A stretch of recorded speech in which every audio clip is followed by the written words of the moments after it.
Ikaw muna. Kaya ko yan, nakakuha ako ng piraso ng popcorn.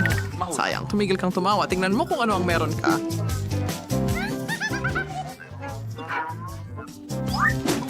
Meron akong maliit na balde.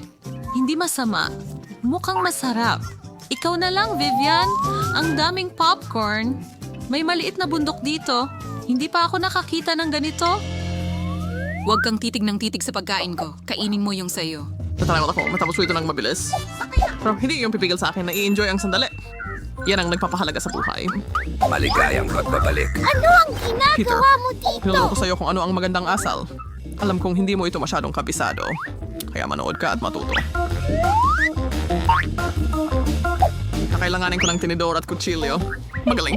Sa tulong nila, maingat kong mapuputol ang popcorn sa ilang piraso. Napakasarap ng lasa. Ang galing! Pwede bang bilisan mo? Tapos na? Ayoko na. Hindi mo dapat akong minadali ng ganyan.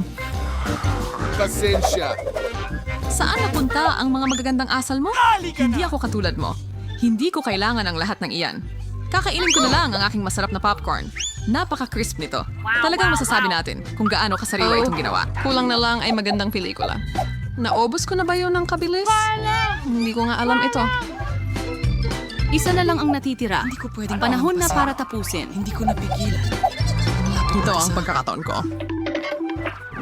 Peter, patas lang yon. Akin ang popcorn na yon. Para na, Vivian. Ikaw naman. Ang sarap! Napakaswerte ko. Parang natupad ang isang pangarap. Pula na ito.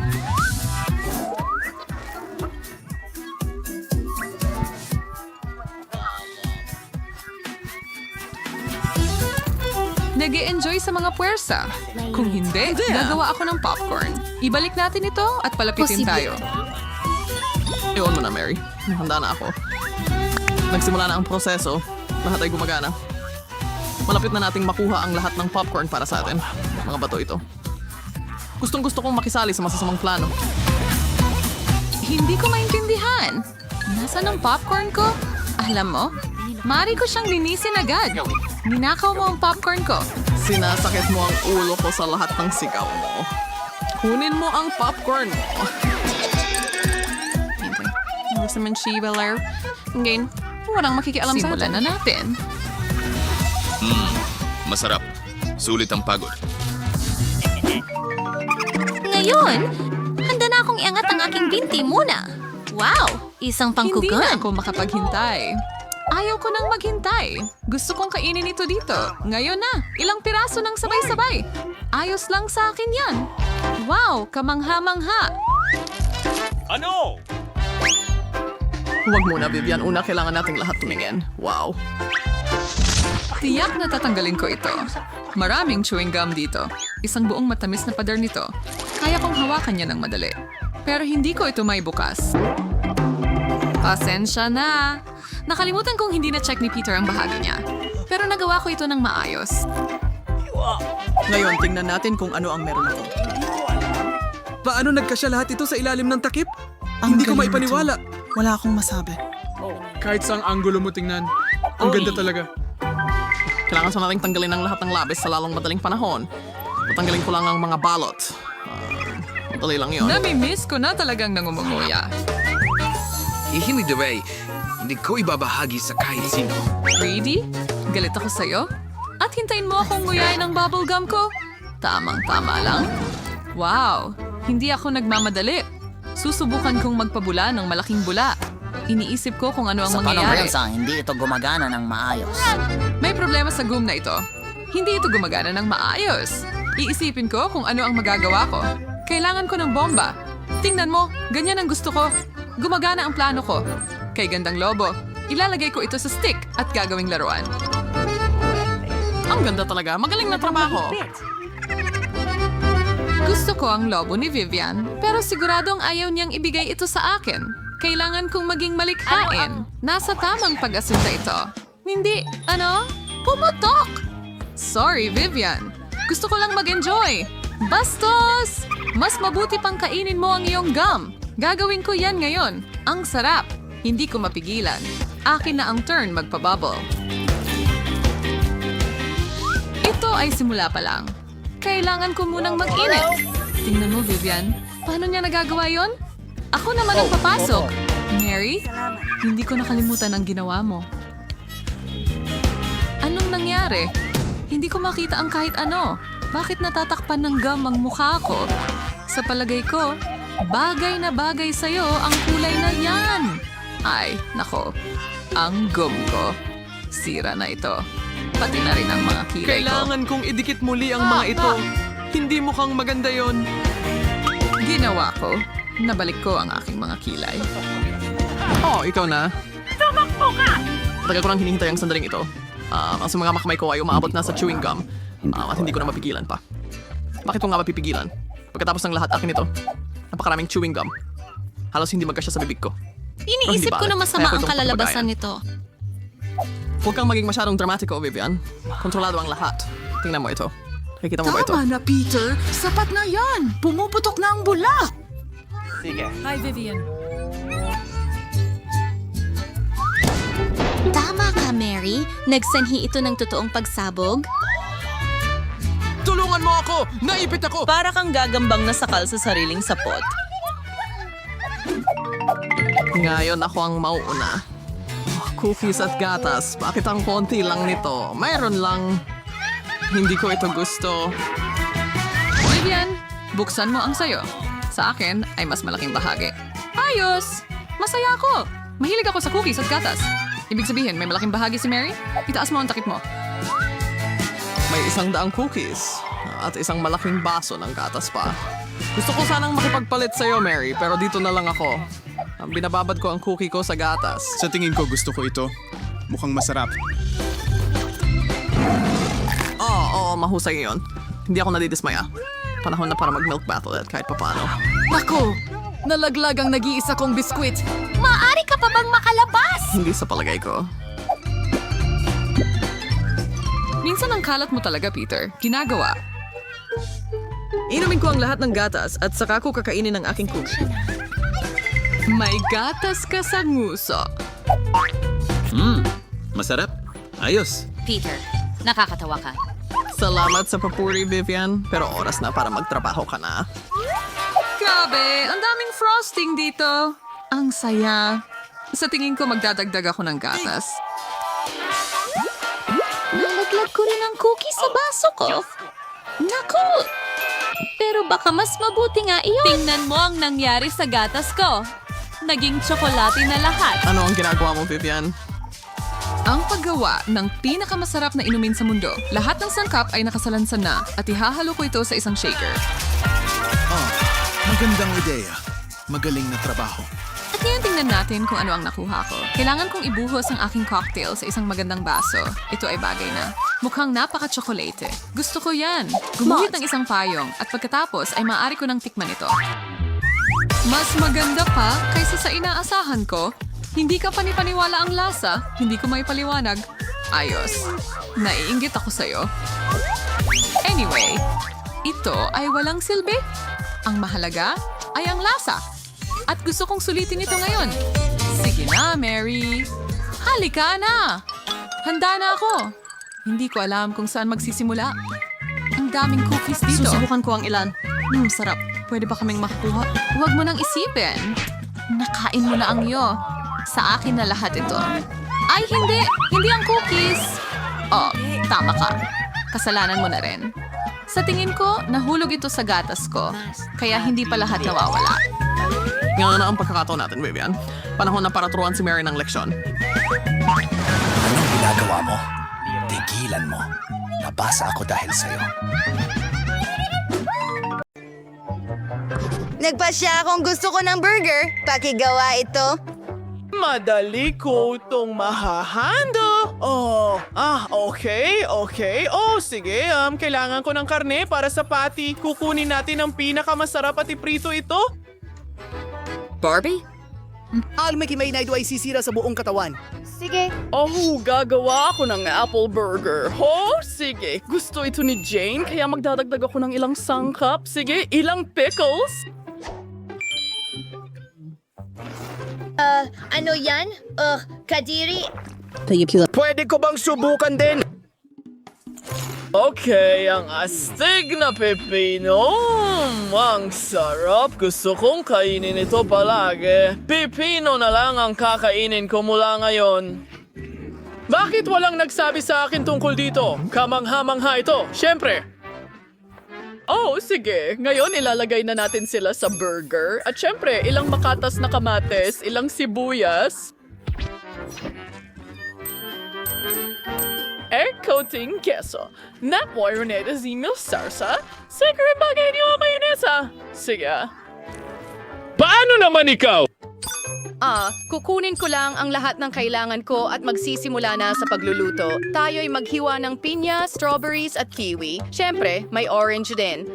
Magkakaroon ako ng napaka-healthy na fruit burger. Pagkatapos nito ay walang mangyayari sa iyong katawan. At tingnan mo, kamangha-mangha ito. Ken, paano ka? Oh, hindi. Okay, tama. Bakit magluluto? Ibig kong sabihin, hindi ito para sa akin. Pwede naman akong umorder ng burger. Hi, Barbie. Oo. Ang laki niyan. Sa tingin ko, hindi na magugutom si Jane muli. Aba? Wow! Wow! Ang galing niyan! Ano yan? Subukan natin. Oh, Lola, ang sarap. Ano yan? Mukhang fruit burger na may paborito kong prutas. Ang sarap nila, pero hindi talaga ito ang gusto ko.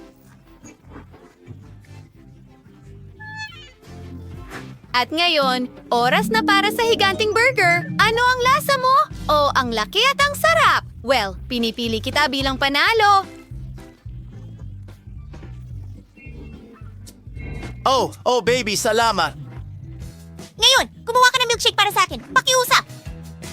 Sige. Kaya ko ito. Well, iyan ang ulam para sa akin. Alam ko kung saan ako magsisimula. Kailangan ko ng isang scoop ng paborito kong vanilla ice cream. Ilalagay ito sa blender. Magdagdag ng ilang strawberries, ilang gatas. Wow! Pwede mo na itong ibuhos. Hindi ko pa nakikita kung ano ang hitsura ng gatas. Haluin natin lahat. Malapit na itong matapos. Ngayon, ipapakita ko sa iyo ang signature men's milkshake ni Ken. Maglalagay tayo ng goggles, kukunin ang paborito nating mga gamit. At Oreo, kailangan kitang durugin hanggang maging pira-piraso. Ano? Nakita mo ba kung paano ko ginawa yon? Oo! Ngayon, maglagay ng chocolate ice cream sa blender, kaunting gatas, ang puti nito. Pwede na nating buksan. Uy, hindi ba ito gumagana? Tama. Ano ang gagawin mo kung wala ako? Astig. At kinagulat mo ba yon? Dapat na ako magsimula gumawa ng smoothie. Magsisimula ako sa kalabasa. Puputulin ang itaas at ilalagay ito sa blender.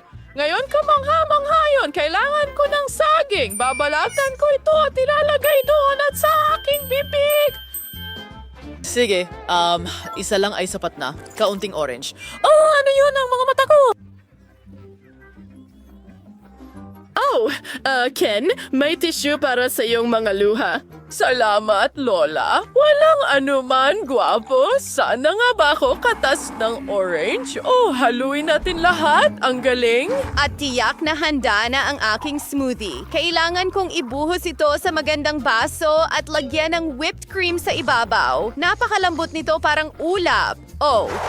At syempre, kaunting tsokolate. Mahilig ako sa likidong tsokolate. Putulin natin ang dulo at maaari na tayong magsimulang magdekorasyon. Ang ganda. Halos nakalimutan ko ang mga pink na sing-sing para silang maliliit na donut. At narito ang isang tunay na donut, ilang cotton candy at syempre, isang straw. Ibinubuhos ko na rin ang malamig kong chocolate shake sa isang baso. Tapos, At handa na rin ang smoothie ko. Ibinubuhos ito sa isang baso. At Baby Jane, halika na. Pipiliin ko ang pinakamaganda. Mukhang interesante ito at medyo interesante rin sa panlasa. Hindi masama. Ano yan? Yuck! Bakit ang asim? Hindi ko naman hiningi ang maasim na shake. Baka ito ay masarap? Tingnan natin. Paborito kong donut. Masarap? Ang smoothie na ito ay tiyak na cupcake.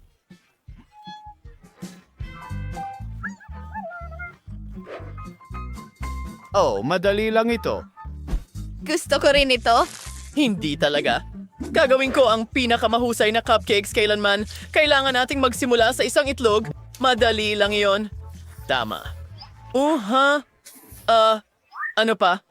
Hey! Sige, tingnan natin. At ngayon, paghahaluin na natin lahat. Mahirap ba ito?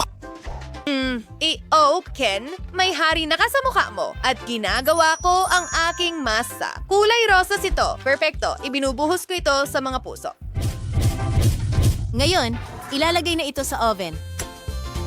Oh, okay! Ang mga cupcake ko ay classical. Oh, ano yan? Tsokolate na pulbos? Ano? Ugh!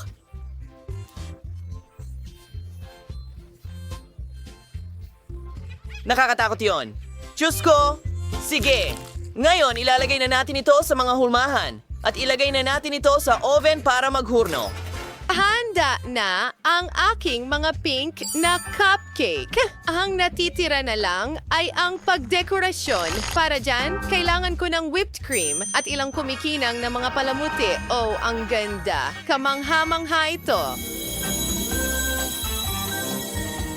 Oh, ang bango ng mga cupcake ko. Kailangan kong idekorasyonan ang mga ito ng homemade vanilla buttercream, ilang berries at... Perfecto! Handa na ako, Ken? Ken, ang mga cupcake mo. Hindi. Nakagambala sa akin ang salamin na yon. Aayusin natin ito ngayon. Sige. Ang lahat ay mukhang astig. Ano yan? Kadiri sila. Hindi ko susubukan yan. Wow, ang ganda ng mga berry na ito. At ang sarap nila. Lola, kamangha-mangha. Ano ang susunod para sa akin? Wow, ang gaganda ng mga ito. Masarap. Pero kailangan kong piliin ang pinakamaganda. At tingnan natin ang mga ito, Lola. Oh, sa wakas! Ha? Oh! Sige. Para magsimula, gumawa ka ng ilang itlog. Madali. Oh, tingnan mo. Kaya kong palakihin ang mga bagay. Kaya kong magluto ng pritong itlog. Bukod dito, alam ko kung paano ito gawing mas maganda at nakakaaki. Yaw! Para gawin ito, gagamitin ko ang espesyal na hulma. Ang itlog ko ay magkakaroon ng anyo ng mukha ng kuneho. Sa tingin ko, susubukan kong gamitin ang magnifier ko sa itlog. Tingnan mo. Sandali. Liliit pa ito. Kakaiba. Mukhang pinindot ko ang maling button. Subukan natin ulit. Ha, gumagana. Oh. Sigurado ka bang kaya mong kainin ito? Siyempre. Ito ay isang tunay na siyentipikong tagumpay. Mga babae, huwag kayong makialam. Gagawa ako ng malalaking pritong itlog mula sa malaking itlog na ito. Ayan na. Ang galing nito. Hindi pa ako nakakita ng ganito kalaki. Well, lilipat na ako sa aking obra maestrang pagluluto. Sa simula, ang mga itlog ay kailangang basagin sa mga espesyal na hulma. Pagkatapos, ilagay natin ito sa kumukulong tubig. Susunod, isang avocado. Kailangan itong ihiwain at gawing puri.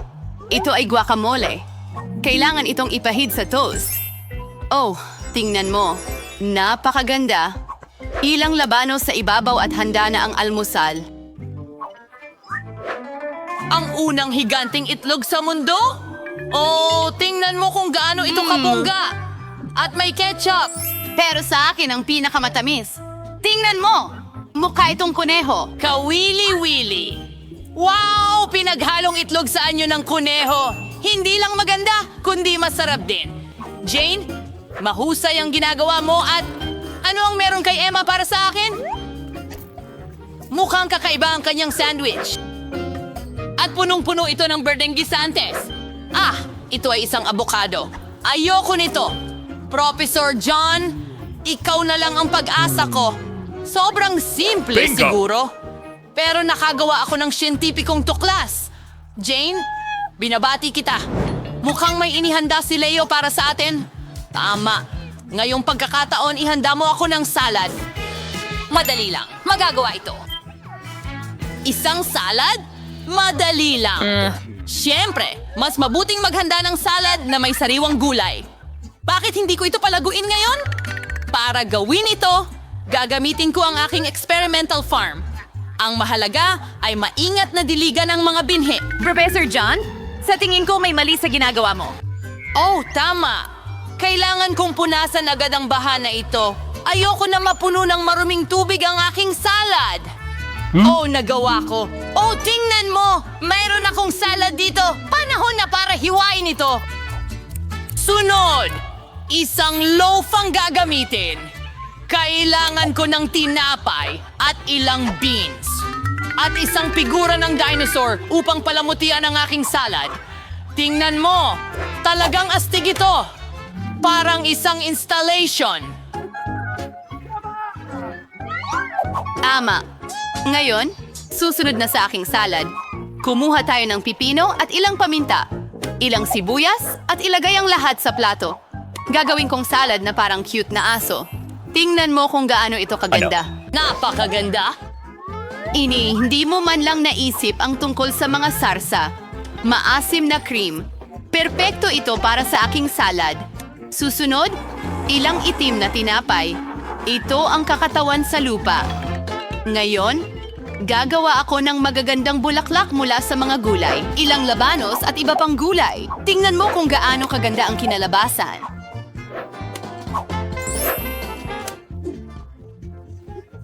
Ano? Oops! Tada! Simulan natin sa'yo, Professor!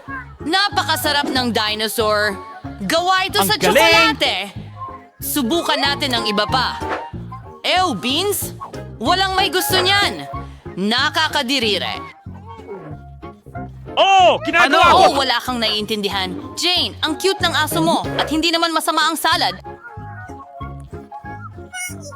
Sinubukan ko? Ngayon, panahon na para sa isang obra maestra sa pagluluto mula kay Emma. Mayroon siyang isang buong hardin na salad ng gulay. Tingnan natin. Oh, ang itim na tinapay ay hindi mukhang lupa, kaya hindi, si Jane ang panalo. Noong bata pa ako, gustong-gusto kong magdura sa upuan. Anahon na para uminom ng kape. Magagawa ito. Tama, may naisip ako. Para gumawa ng kape, gagamitin ko ang isang makina na mabilis kong binuo. Sige. Ito ay para sa paggawa ng iba't ibang halo. Hoy, huwag mo itong hawakan ng mga kamay mo. Mahalaga na maging tumpak hanggat maaari. Ibubuhos ko ang mga butil ng kape. Susunod, kailangan natin ng apoy. At malapit nang maging handa ang kape, tumataas ang temperatura. Ginawa ko lahat ng tama. Hoy, tingnan mo. Umaagos na ang kape. Ipapakilala ko si Leo sa siyentipikong kape sa lalong madaling panahon. Una sa lahat, ang kape ay dapat masarap. Gumamit tayo ng ilang niyog, mas eksakto, ilang gatas ng niyog at ilang piraso ng niyog. Ilalagay ko sila sa blender at natural na gatas ng niyog ay handa na. Ngayon, gagamit ng puting tsokolate. Kailangan itong ilagay sa gatas at tunawin doon. Astig! Nag-grate din ako ng tsokolate at ibuhos natin ito sa baso. Pwede nating budburan ng mas maraming tsokolate sa taas at ilang berries. Magiging kahanga-hanga ito. Wow. Oh! Pero ito ay hindi kape. Dapat maitim ang kape. Kaya, hindi tayo pwedeng walang tsokolate dito. Bakit hindi natin ibuhos ang mainit na gatas sa bola ng tsokolate? Mas kamukha nitong kape. Perpekto! Oo. Panahon na para piliin ang nagwagi? Tada! Ano na naman ang ginawa ng profesor ngayon? Ang mapait nito. Hindi, ayoko nito. Mukhang ang pagluluto ay hindi para sa akin. At ano ang niluto ni Emma? Hindi masama. Ano yon, isang berry? Oh! Hindi masarap kahit kaunti. Jane, sa'yo na ang pag-asa namin. Sobrang sarap niyan. Maraming salamat. Binabati kita sa isa na namang tagumpay. Ako ay isang tunay na chef. Hurra! Eh, Diyos ko po.